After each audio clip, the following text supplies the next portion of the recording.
حضرت حذیفہ کہتے ہیں میں نے اپنی امی سے اجازت لی، امی مجھے اجازت دو رسول کریم کی بارگاہ میں جا کے اپنے لیے اور آپ کے لیے بخشش کی دعا کرانے۔ میری ماں نے مجھے اجازت دے دی، میں حضور کے پیچھے میں نے نماز پڑھی، حضور چلے گئے، میں بیٹھا رہا،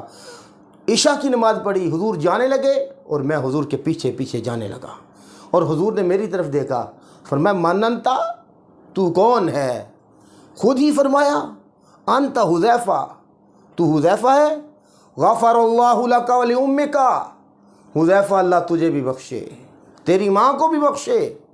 ما حاجتو کا کیا کام ہے، کام تو میرا ہو گیا، میری امی کے لیے اور میرے لیے بخشش کی دعا حضور نے کر دی۔ فرمایا یہ فرشتہ ہے، اللہ سے اجازت لی ہے، دو کام کرنے کے لیے آیا ہے، پہلی بار آیا ہے، پہلے کبھی نہیں آیا، یہ کہ میری بارگاہ میں حاضر ہو کے سلام پیش کرے، دوسری بات یہ کہ مجھے اس بات کی خوشخبری دے دے آپ کی بیٹی جنتی عورتوں کی سردار ہے، اور آپ کے نواسے حسن اور حسین کو اللہ تعالیٰ نے جنتی نوجوانوں کا سردار بنا دیا ہے، ہر باغ میں ایسے کبھی پھول نہیں کھلتے، اس شان کے شہزادے ہر ایک کو نہیں ملتے،